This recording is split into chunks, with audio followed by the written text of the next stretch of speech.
What's up guys, I'm Phoenix Master 1 and welcome back for some more Fire Emblem Heroes, and in this video I'll be discussing the new things that we saw in the FEH Channel. So first of all, we got a really amazing cutscene for the midpoint, and we have new OCs in Embla and Askr. So these are the godly entities which are gonna be the mythic units at some point, and their designs are absolutely fantastic. I really like the design of Askr, and Embla seems really vicious, and we also see them in action using their weapons. These gods are probably going to be beast units like Ash, so it is going to be interesting whenever we get them. And we also see Alphonse against Veronica, and it seems like Veronica has got a different tome here, and she also has a different design where her hair is a bit short. So maybe this could be the new Ascended Veronica that we might get at some point, or maybe a mythic version of Veronica or legendary version, I'm not really too sure, but she does have a different design. And in this flashback, there's absolutely no Sharina. Like in the animation, Alphonse is just fighting, and then Sharina is nowhere to be present here for the book one, so that's a bit sad for her. We do see Veronica's new dress and everything here, and Alphonse just strikes her down with a single tear coming out of her eye. I don't think they're going to be killing Veronica. This is probably some kind of misdirection, similar to how Book 3 has Sharina getting killed. Midpoint Celebration is going to be giving us some nice dragon flowers, so that is always good to see. And the quests are going to be giving us some more items, only 3 orbs, so you can get like maybe half a bot tray. And then we also have the 3 Hope Celebration. Maybe we will be getting a banner for this next month, maybe with Shez, female Shez and Monica, Gerald, units like that. Units which we don't really have in Fae, so it could be possible. But as of right now, only these celebrations. So they're going to be having 13 Three Houses banners for like a daily thing, and you can actually spark on those banner after 40 summons. All of these have Three Houses characters, and many of these are going to be demotes like Seteth and Linhardt, but a lot of these also feature seasonal Three Houses units. So if you're a big fan of Three Houses or any of these characters, then this could be a pretty nice chance to get them with a spark guaranteed. And the odds of these banners is also going to be pretty decent because these are 3-unit banners. Like the first banner, for example, has got Winter Sothis, and she's going to be getting a weapon refine later down the year probably. And it also has Yuri. I'm probably going to be sparking Summer Mercedes in the third banner. It also has to do with near save. And Winter Bernadetta is also present there, who can open up a lot of different strategies, integrates offense, defense, and summoner duels. Gatekeeper is also there, and Sothis in that banner. And they're also popular seasonal merge projects like Winter Manuela and Summer Sylvain, Winter Hilda. So this could be a good time to complete those units if you are a fan of these units and if you're building them up. At least we're going to be getting free summons, so it could be really nice to just get lucky and get one of these units. And then we also have a Hero Rises event, which is only for 3 houses and only for the characters which are pre-time skip. So this does not really include any kind of harmonic unit, duo unit, and any of these heroic grail units which we have from 3 houses, only the academy version. So yeah, it is just a popularity contest. It is not going to be having any kind of voting gauntlet or a banner like the actual Hero Rises. Whoever wins and has the most votes is going to be given out as a free reward. And you can just get the wallpaper if you vote for any of these heroes. Some units are definitely going to be dominating the poll because it's all about that popularity. So it is going to be interesting to see, and a free unit is a free unit. We also have our new Midpoint Banner, which does feature the Blazing Sword units, and the first unit is Sain. So he is a Lance Cavalier with a preferred weapon, and we also have a new type of enemy in these generic bats. So that is going to be pretty exciting, and their designs are pretty good. So we can see the stats of Sain, and I've just compiled this kind of image so you can clearly see what we know about Sain. So his weapon gives him +3 attack most likely, and it also has Canto remaining +1, so it basically has a Neon Trace skill built into it, and he can buff up the attack and speed of his allies and himself from what we see, and he also gets the offenses in combat, and he has a really high attack stat actually at base 42, so that is pretty good. And he's a premium Lance Cavalier despite all of that competition. He also has a new skill in Speed Defense Catch 4, and now Flow Refresh is available in the normal summoning pool. We also have our other Christmas Cavalier in Kent, and he is the 4-star demote of this banner, and unfortunately he doesn't get any kind of preferred weapon. So being a Sword Cavalier when Eliwood is right there is going to be a pretty annoying thing for him. not to mention Ares as well. But at the very least, we do get a new inheritable weapon in Allied Sword Plus, which has John Drive attack and defense built into it. And his stats are, pretty decent for a demote, but he's really not going to be standing out because not having a preferred weapon. He does come with the Bond 3 skill and also speed defense snag, so that's something. Then we have our midpoint quest unit in Yi. So he's a sword infantry unit, and he's probably going to be getting added into the normal summoning pool after some point.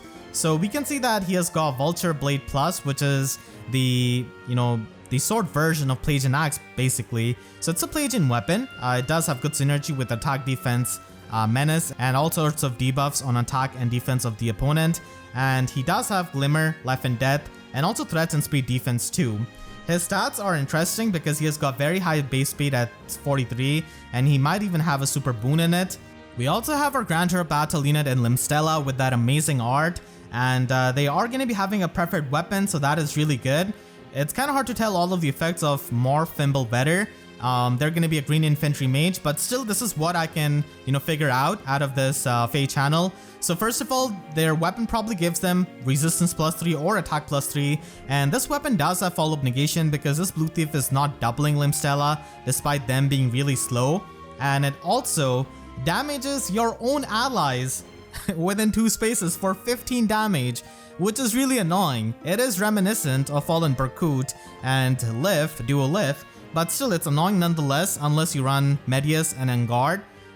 So it's pretty much a reference to stealing the quintessence essentially out of your own allies, and also debuffs this Blue Thief for -8 attack and resistance, so maybe it is going to be something like that. And we do see the stats. To my surprise, Limstella is actually really slow, like base 23. They're going to be having high attack at the very least, so that's nice. And they also come with Sabotage attack 3 and defense res form as well, which is going to be a nice budget skill. So that is going to be our new Grand Hero Battle unit. And then we have our Ascended unit, and it is going to be Ascended Florina.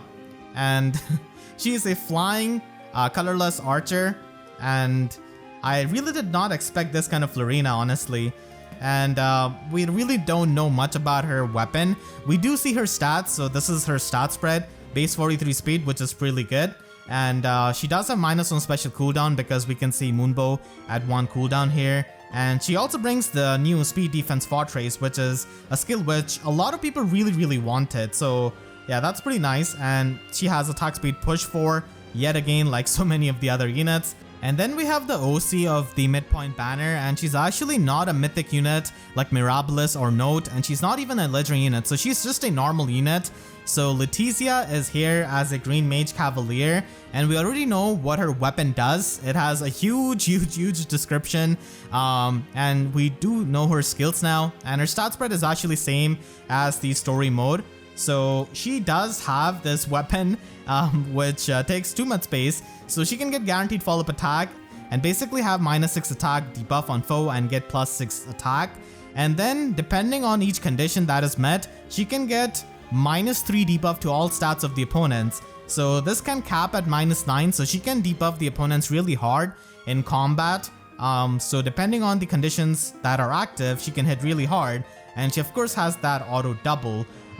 The space is not here to show her skills here, but we do know that she has got attack resistance catch 4, ER Fortress, and also rouse attack resistance 4. She does have 2 premium skills in her base kit, and she already comes decked out pretty much, and she does have high base attack at 40. So that is the Midpoint Banner that we're going to be getting 2 days after, and we're also going to be getting Yi as the Midpoint Quest reward, 2 5-star units, and also Limstella as the Grand Hero Battle unit. They also have a new variant of Aether Raids basically, and they didn't really show this information in the announcement board, and it was saved for the FEH channel. So it is Aether Raids Chaos with the purple color. So this is going to be encouraging the usage of your older units from your barracks, because this is going to be like a special season at times. It is not going to be a permanent thing from what I understand. Sometimes it is going to be there, and basically in this Aether Raids Chaos, there is no effect of the Mythic Blessings and the Legendary Blessings, which means that your far save tanks are not going to be that bulky. So the far save and near save tanking metagame was really centralizing in a way. I mean, most people do use it. And then another big change which they have done is that there's only one save unit allowed per team, and also only one dancer allowed in Aether Raids Chaos. And we don't even see the seasons up there. So it means that you could probably use the defense mythics on offense and then use offense mythics on defense. So here they are just showing that all of the heroes from version 1 are going to be available as a bonus hero, so they're going to be able to get the extra stats. And a couple of things do change with how Aether Raids Chaos functions. Basically, you're going to be able to make less use of the save tanking strategy because only one save is going to be available. So you got to use a melee unit that is being covered by a far save tank, or use a range unit who's being covered by a near save tank. Gale Force strategy and hit and run is going to be pretty good here because the HP is going to be lower of all of your units. You're not going to be getting the extra HP from the Mythic Blessings. So it is a lot easier to use Double Fury builds and just fall into the Wings of Mercy range and Gale Force the opponent's team. But again, you can only use one dancer. We still do not know if we're allowed to use more than one dancer on Aether Raids defense. So a lot of things are really missing here. It's still not clear how the scoring is going to be functioning. Do you still need the mythic merges or not? And as you can see here, the 6th slot is going to be disabled, so we're going to be going back to 5 unit teams like before Regan happened and all of that. So it's really nice to shake things up, and I'm pretty excited for this as someone who plays a lot of Aether Raids. So as you can see, they have this fine print here, and you can read how the special restrictions are going to be there. The first time the special season happens, it is going to be carrying over your previous lift from the standard season, and then after that, you're going to be maintaining a different lift for the chaos seasons basically. So yeah, I'm pretty excited for this. Let me know what you think about this. I think this gives a pretty nice chance of using some older units, and also just opens up some other strategies and, you know, forces you to not just use 2 save tanks basically. Definitely can be challenging depending on what the restrictions are, which we still do not know about. This kind of season can also increase the viability of some units, like Brave Marianne is suddenly a lot more valuable because you're only allowed to have one dancer, and Brave Marianne is technically not a dancer, so it does help quite a lot. And all of the buildings which have like high HP now, they are going to be really annoying when your units have low HP, so you're going to be a lot more susceptible to those things. So it is going to be definitely quite interesting if you're able to bring Elamine against Medias and things of that nature. So we'll have to see for the full details. We should be able to know about this tomorrow because they did say we can do the mock battle at the very least. They're also going to be adding 3 new maps here. The first one has got a lot of breakable blocks, so it could be really nice for the AI interaction actually and mixing things up. And the second map is actually something I like a lot because you can have your fortress on either of the side and deny a lot of space to your opponent. So it's kind of like Lost Castle in that regard. And then we have a forest map. And they're also going to be adding more terrains to the Aether Resort as well. So definitely a pretty nice change. More options are always really good, especially for Aether Raids. So that is all we saw in the FEH channel. Let me know what you think about this in the comment section down below. And I hope you all enjoyed this video. If you did, then make sure to leave a like and a comment. Helps me tremendously. And if you really enjoyed, you could always support me directly by using super thanks or by becoming a YouTube member. And for more FEH videos, make sure to subscribe and hit the notification bell because YouTube sub boxes are about as functional as Sharina in these cutscenes, sadly. So with that said, I'll see you guys next time. Thank you so much for watching and have a great day.